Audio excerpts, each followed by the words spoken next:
పై చేసిన ఆరోపణలు నిజమని నిరూపిస్తే రాజీనామా చేస్తారని జగదీష్ రెడ్డి సవాల్ విసిరారు. కోమటిరెడ్డి చేసిన ఆరోపణల్లో ఏ ఒక్కటి నిరూపించినా సభలో ముక్కు నేలకు రాసి రాజీనామా చేసి వెళ్లిపోతారని అన్నారు.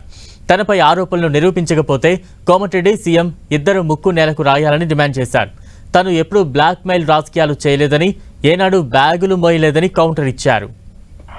చెప్పిన దాంట్లో ఆయన నన్ను గురించి ఏదైతే వ్యక్తిగతంగా మాట్లాడిండో, ఏదో తడిపారు చేసినని, ఏదో లెక్కర్ కేసులో ఉన్నాని, అందులో ఒక్కటి రికార్డు చూపించినా నేను ఇదే సభలో ముక్కు నేలకు రాసి రాజీనామా చేసిపోతా, రాజకీయాలకు రాను. ఆయన ముఖ్యమంత్రి ఇద్దరు చేయాలి, ముక్కు నేలకు రాయాలి, రాజీనామా చేయాలి ఇద్దరు. ఒకటి నిరూపించకపోయినా నేను దానికి సిద్ధంగా ఉన్నా. మరొకసారి చెప్తున్నా, ఆయన మాట్లాడిన దాంట్లో ఒక్క దాంట్లోనైనా నిరూపించకపోతే ఆయన ముఖ్యమంత్రి, ఆయన ఇద్దరు ముక్కు నేలకు రాసి రాజీనామా చేసిపోవాలి రాజకీయాల నుంచి.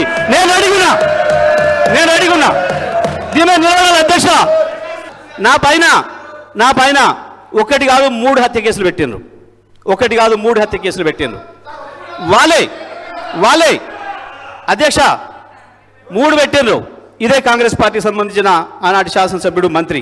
అయినా మూడిట్లో కోర్టు నిర్దోషిగా తేల్చింది.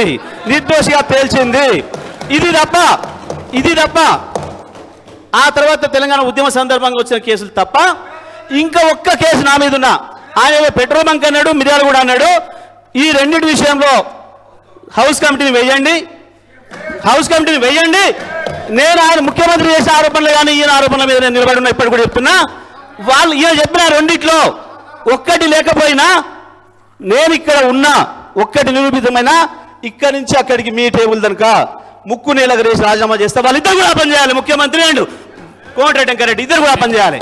నేను చూపించింది కనుక బయట మొత్తం ప్రజలకు చూపిస్తే, నేను మాట్లాడిన దాంట్లో ఒక అక్షరం ఎక్కడైనా తప్పుందా? ఎందుకు ముఖ్యమంత్రి భుజాలు అడుగుకున్నాడు, అంత ఆవేశంగా ఉడుకొచ్చిండు బయట నుంచి? దొరికిపోయింది కాబట్టే, మీ దొంగతనం దొరికిపోయింది కాబట్టే భయపడ్డారు తప్ప నేను చెప్పిన ఎస్ మా సారు, మా నాయకుడు కేసీఆర్ హరిశ్చంద్రుడే. మీలాగా సంచులు మోసే చంద్రుడు వాడు. చంద్రుడి సంచులు మోసి జైలు పోయింది నువ్వు. మా నాయకుడు హరిశ్చంద్రుడే. ఈ ఇండియా బుల్స్ ఏందో, అమెరికా బుల్స్ ఏందో, ఈ బుల్స్లలో దూరుడు, యాడ్ కమిషన్లు దొరికితే తిరుగుడు, ఇక్కడ ఎవరు నేను బ్లాక్మెయిల్ చేసుడు మాకు తెలియదు అధ్యక్ష. ఆ ఇండియా ఎక్కడనో, ఆ బుల్స్ ఎక్కడనో మాకు తెలియదు.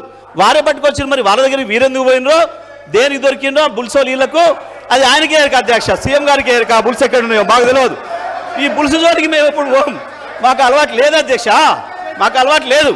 ఇక కేసీఆర్ గురించి మాట్లాడతారు. కేసీఆర్ కాలు గోడి సరిపోతారు అధ్యక్ష వీళ్ళు.